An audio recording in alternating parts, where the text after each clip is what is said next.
Myself, my name is Deven Singh, and I am production engineer in my company. So this is a we have called as we have written in name dual axis parabolic trough solar concentrator. So it work on a double axis, north south and east south. So firstly we have start the specification, telling from the top. So this is we have seen this is LDR, light detection radiator. So it work on the when the light falling on the LDR, it when where the part मतलब जहाँ पे ज़्यादा light पड़ेगी तो उस जगह distance कम होता है, तो वो उसको सेंस करके उस हिसाब से उसको एडजस्ट करता है. और ये आप देख रहे हैं कि this is a copper tube and this is S stainless steel tube. So ये एस ट्यूब है जो कि इसकी लेंथ है हमारी 4 फीट की है और इस दोनों की 4 फीट है और इसमें हमने ब्लैक निकल की कोटिंग की हुई है क्योंकि the absorption of the sunlight in the black निकल इज हायर. सो ब्लैक निकल और ये इधर हमने लगा रखा है टेम्परेचर सेंसर जो कि आउटलेट, ये हमारा ये आउटलेट पार्ट है और वो हमारा इनलेट पार्ट है जिसके बाद हम आते हैं इस पैराबोला में. So this is in the parabola frame we have using acrylic mirror.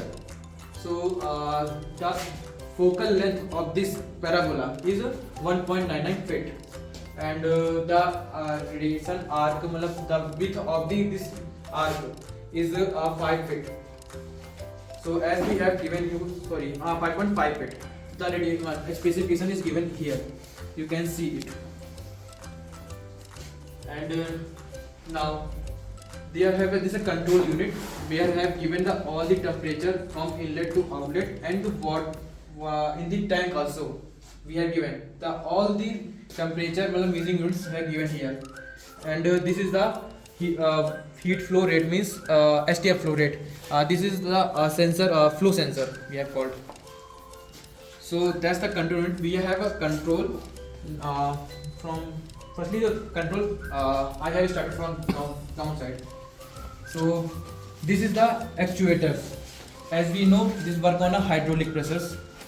But we have given this work on a simple we have given electric, it work on a linear motion, means convert electric energy into linear motion. So that's the actuator work on this principle. And now this is the given a two storage. One is heat मतलब water tank without heat exchanger, मतलब we have not there is for a direct supply because this system perform on two method, direct heating and indirect heating.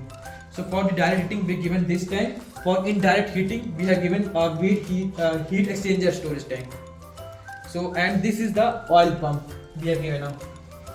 The rating of this oil pump is 0.5 HP horsepower and thus given a water pump this work on 0.1 HP horsepower. So this is the and we have given a 4 valve. So the basic term is that this valve is for the oil pump and the second valve is we have given the valve name, valve number 1 is for the water pump we have given you. So now we have a filling to water and the oil. The oil is this we have called thermal oil, but the name of the oil is Arabian oil. So so this tube we have given you for the oil tube, we have called copper tube for the oil and the SS tube is for the water tube for the flowing of water. So that's the specification of the annihilated and all the specifications are given in the manual as you have